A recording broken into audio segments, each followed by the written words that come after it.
dark side and a bright side. The dark side is that really, just very frankly, I think a lot of big companies in the media business is not going to survive this change in 10 years. I think big names today won't be around. And oddly enough, I think one of the real big deciding factors of which media companies survive will be their ability to crowdsource, or to be open to their audience, to stop thinking about an audience as an audience, as a group of people outside of whom we speak, and to bring those people into the process.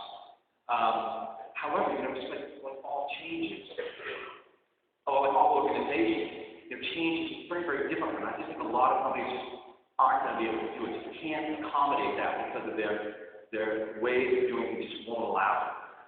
The bright side, however, is I really think that technology has given us these amazing tools to the media business that allow us to do incredibly low-cost publishing.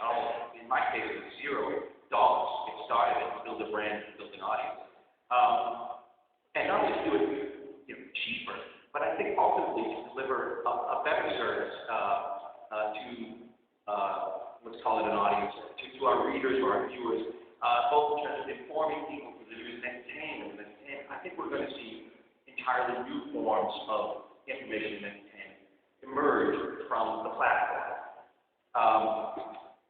I'll get to that in a second. Let me back up and run through some slides. I'll tell you the story of Fake Steve and how it happened. I'll try to get through it quickly. Okay, good. So for 10 years I was in Forbes. I've been a journalist for 25 years, almost always, a traditional print journalist. And most of the time I was a business journalist and covering tech since 1987. And always very straight up journalism. Just recently I started at Newsweek, which is a big American newsweek. Shocking. Although they said to somebody when they started there, it's like a really quaint notion now in 2008, the idea of a news week, but they didn't find that funny. They didn't think that was a funny joke at all. Anyway, my first column was just 2 weeks ago, and it was, I figured I'd write about Apple, since I spent 2.5 years doing nothing but think about Apple. And that was what it looks like. Now, this is my blog, which is now on hiatus, and I'll explain in a second why. But as you can see, it's pretty bad. It's not very slick and pretty amateur. I threw it up on Blogger. And I started it anonymous. That's the sort of gist of it. I started it because you can't, if you're pretending to be someone, the idea was, nobody knew who was writing Fake Steve, and that sort of built some mystery and suspense around the blog. And this is the character of Fake Steve who emerged. It's become like a friend of mine now. He's really not really connected to Steve Jobs, and really not connected to me anymore. He sort of became this character was like living with an alter ego for 2 years, and the interesting thing was he developed sort of something I wrote, but the audience had a lot to do with developing who was Fake Steve and what were his characteristics. He's very neat. You see, he likes to smoke pot, he's got a bong and a laptop, and he was, kind of a wild guy compared to my own life, which you can tell by looking at me. I don't have a very interesting life, but it's alter ego of Fake Steve. I could. And last fall, I published this book called The Secret Life of Steve Jobs, which got, good reviews. So this is a new paperback. And the review I liked that. It was a thoroughly unlikable narrator. My wife loved that. She's like, finally the whole world knows the truth about you. But he is a really unlikable guy in a sense.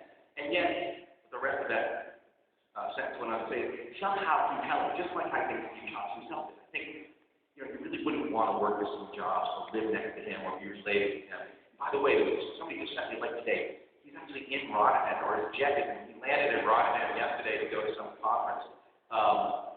So if there are any Apple people here, I apologize in advance. He constantly apologizes to Apple. But anyway, so he's a very unlikable guy, sort of an anti-hero to the novel. This summer I put the blog on hiatus, Fake Steve blog on hiatus, and I launched this blog called Real Dan, trying to leverage off the Fake Steve thing.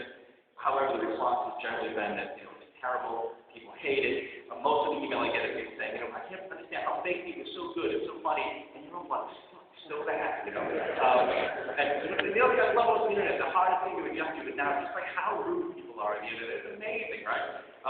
But the new reality we have as journalists, we can no longer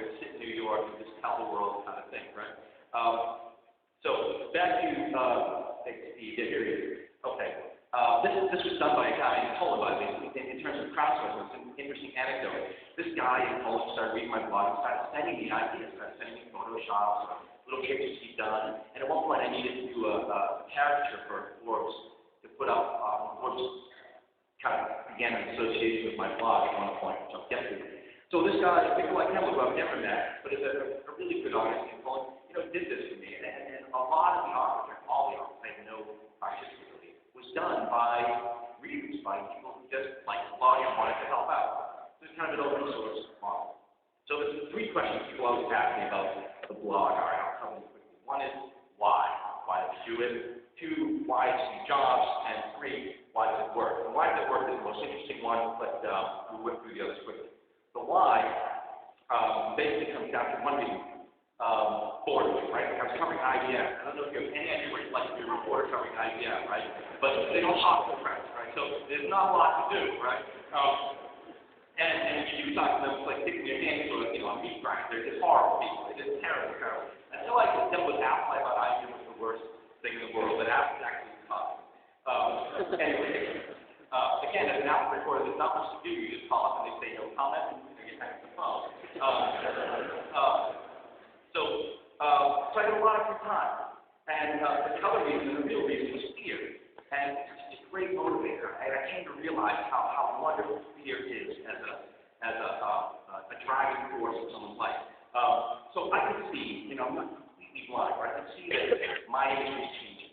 And the print model is, revenues are in decline. Audiences are going away, advertisers are going away.